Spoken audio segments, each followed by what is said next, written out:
అందరికీ నమస్కారం అండి. అందరూ ఎంతో ఇష్టంగా ఎదురుచూసే శ్రావణ మాసము త్వరలోనే రాబోతుంది. జూలై 25వ తారీఖు నుంచి శ్రావణ మాసం ప్రారంభమై ఆగస్టు 23 వరకు ఉంటుంది. ఈ నెల రోజులు కూడా చాలా పవి ఈ నెల రోజులు కూడా చాలా పవిత్రమైనవి. శ్రావణ మాసం నెల రోజులు లక్ష్మీదేవి భూమిపైన తిరుగుతూ ఉంటుంది. ఇంత పవిత్రమైన శ్రావణ మాసంలో ఖచ్చితంగా కొన్ని నియమాలను తప్పకుండా పాటించాలి. ఈ నియమాలను పాటించినట్లయితే లక్ష్మీదేవి యొక్క అనుగ్రహము తప్పకుండా కలుగుతుంది. ముందుగా మా వీడియోకి ఒక లైక్ కొట్టి జై శ్రీకృష్ణ అని కామెంట్ చేయండి.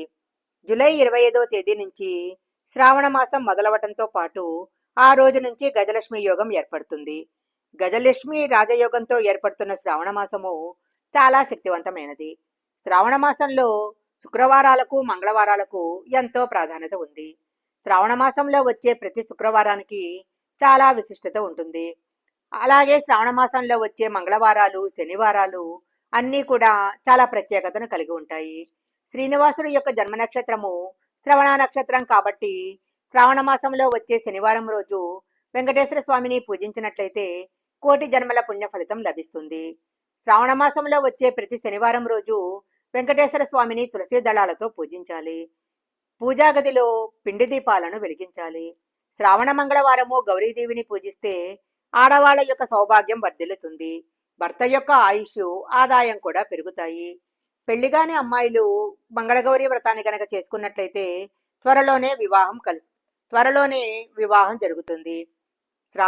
2025 సంవత్సరము శ్రావణ మాసంలో 5 శ్రావణ శుక్రవారాలు వచ్చాయి. 3వ శ్రావణ శుక్రవారము అంటే ఆగస్టు 8వ తేదీన వరలక్ష్మి వ్రతాన్ని చేసుకోవాలి.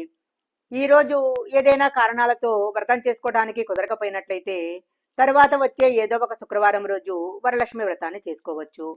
ఈ శ్రావణ మాసం నెల రోజులు ఇంటి గడప పచ్చగా ఉండాలి. ప్రతిరోజు గడపకు పసుపు రాసి కుంకుమ బొట్లు పెట్టాలి. ఇంటి గుమ్మానికి మామిడాకుల తోరణాలు కట్టుకోవాలి. ఇంటి ప్రధాన ద్వారం పైన పసుపుతో స్వస్తిక్ గుర్తు వేసుకోవాలి. స్వస్తిక్ గుర్తు ఎక్కడ ఉన్నట్లయితే అక్కడ లక్ష్మీదేవి ప్రవేశిస్తుంది. ఈ శ్రావణ మాసం నెల రోజులు తెల్లవారుజామునే నిద్రలేచి ఇంటి ముందు కళ్ళాపు చల్లి రంగురంగుల ముగ్గులు తీర్చిదిద్దుకోవాలి. ఇంటి గడపకు పసుపు రాసి కుంకుమ బొట్లు పెట్టుకోవాలి. ప్రధాన ద్వారానికి మామిడాకుల తోరణం కట్టుకోవాలి. కళకళలాడుతున్న ఇంటి ప్రధాన ద్వారాన్ని చూసినట్లయితే లక్ష్మీదేవి తప్పకుండా ఇంట్లో ప్రవేశిస్తుంది. ఈ శ్రావణ మాసం నెల రోజులు ఆహారం విషయంలో కొన్ని జాగ్రత్తలు తీసుకోవాలి. లక్ష్మీదేవిని, విష్ణుమూర్తిని పూజించే భక్తులు శ్రావణ మాసంలో ముల్లంగి దింపను తినకూడదు. అలాగే వంకాయ కూడా తినకూడదు. శ్రావణ మాసం నెల రోజులు మాంసాహారం జోలికి వెళ్ళకూడదు. మద్యానికి దూరంగా ఉండాలి. ఈ నియమాలు గనక పాటించినట్లయితే లక్ష్మీదేవి యొక్క అనుగ్రహం తప్పకుండా కలుగుతుంది. శ్రావణ మాసంలో వర్షాలు ఎక్కువగా పడతాయి. అందువలన ఆకుకూరల్లో బాక్టీరియా ఏర్పడుతుంది. ఈ ఆకులను పాలిచ్చే జంతువులు తిన్నట్లయితే ఆ ప్రభావం పాలపై పడుతుంది. ఆ పాలను మనం తాగినట్లయితే అనేక ఆరోగ్య సమస్యలు ఏర్పడతాయి. శ్రావణ మాసంలో పాల పదార్థాలకు దూరంగా ఉన్నట్లయితే అనారోగ్య సమస్యలు రాకుండా ఉంటాయి. శ్రావణ మాసంలో కొన్ని వస్తువులను ఇంటికి తెచ్చుకున్నట్లయితే అదృష్టం కలిసి వస్తుంది. శ్రావణ మాసంలో లక్ష్మీదేవి యొక్క చిత్రపటాన్ని కానీ, చిన్న సైజులో ఉన్న లక్ష్మీదేవి విగ్రహాన్ని కానీ ఇంటికి తెచ్చుకోవాలి. లక్ష్మీదేవి చిత్రపటాన్ని ఇంటికి తెచ్చుకుంటే లక్ష్మీదేవి ఇంట్లోకి నడిచి వచ్చినట్లే అవుతుంది. ఇంటికి తీసుకొచ్చిన లక్ష్మీదేవి విగ్రహాన్ని పాలతో అభిషేకం చేసి అభిషేకించిన పాలను ప్రసాదంగా తీసుకున్నట్లయితే అనారోగ్య సమస్యలన్నీ కూడా దూరమైపోతాయి. శ్రావణ మాసం నెల రోజులు తులసి మాతను తప్పకుండా పూజించాలి. తులసి చెట్టు ఎక్కడ ఉంటే లక్ష్మీదేవి అక్కడే కొలువై ఉంటుంది. శ్రావణ మాసంలో తులసి మొక్కను పూజించినట్లయితే లక్ష్మీదేవి యొక్క అనుగ్రహంతో పాటు ముక్కోటి దేవతల యొక్క అనుగ్రహం కూడా లభిస్తుంది.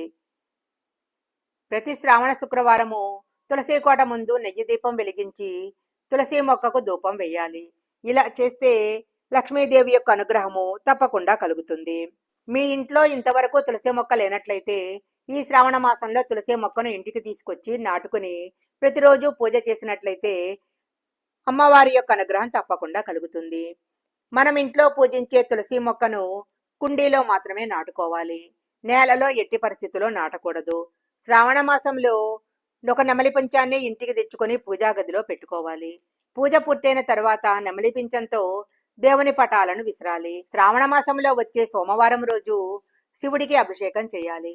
శ్రావణ మాసంలో శివుడికి చేసే అభిషేకాలకు రెట్టింపు పుణ్య ఫలితం లభిస్తుంది. ప్రతి శ్రావణ సోమవారం రోజు ఏదైనా శివాలయానికి వెళ్లి పాలతో శివలింగాన్ని అభిషేకించాలి. శివుడికి అభిషేకం చేసేటప్పుడు ఆవు పాలను మాత్రమే ఉపయోగించాలి. గేదె పాలతో శివుడికి అభిషేకం చేయకూడదు. కొంతమంది ప్యాకెట్లో ఉన్న పాలను అలాగే అభిషేకం చేస్తూ ఉంటారు. అలా చేయకూడదు. ప్యాకెట్లో ఉన్న పాలను గ్లాసులో పోసుకొని ఆ పాలతో శివుడికి అభిషేకం చేయాలి. ప్రతి సోమవారము తప్పనిసరిగా ఓం నమ శివాయ అనే మంత్రాన్ని 108 సార్లు చదవాలి. ప్రతి శ్రావణ సోమవారం రోజు ఈ మంత్రాన్ని చదివినట్లయితే సమస్యలన్నీ కూడా తొలగిపోతాయి. శ్రావణ మాసం నెల రోజులు వీలైనంత వరకు ఎక్కువగా దేవుడిని పూజించాలి. ఈ నెలలో చేసే దైవారాధనకు రెట్టింపు పుణ్య ఫలితం లభిస్తుంది. శ్రావణ మాసంలో తెల్లవారుజామునే నిద్రలేచి ప్రతిరోజు సూర్యుడికి నమస్కారం చేసుకోవాలి. ఇలా చేసినట్లయితే జాతక దోషాలన్నీ తొలగిపోతాయి. తెల్లవారుజామున దైవశక్తి ఎక్కువగా ఉంటుంది. అందువలన ఉదయం సమయంలో దేవుడిని పూజిస్తే దేవతల యొక్క ఆశీర్వాదం లభిస్తుంది. ఈ వీడియోలో చెప్పిన విధంగా శ్రావణ మాసంలో ఈ నియమాలు పాటించినట్లయితే దైవానుగ్రహం తప్పకుండా కలుగుతుంది. ఈ వీడియో గనక మీకు నచ్చినట్లయితే లైక్ చేయండి, షేర్ చేయండి. ఇలాంటి మరిన్ని వీడియోల కోసం మా ఛానల్ సబ్స్క్రైబ్ చేసుకోండి. పక్కనే ఉన్న బెల్ ఐకాన్ని యాక్టివేషన్ చేసుకుంటే మేము పెట్టే వీడియోలన్నీ కూడా మీకు ముందుగానే నోటిఫికేషన్గా వస్తాయి. మరొక మంచి వీడియోతో మళ్ళీ కలుసుకుందాం.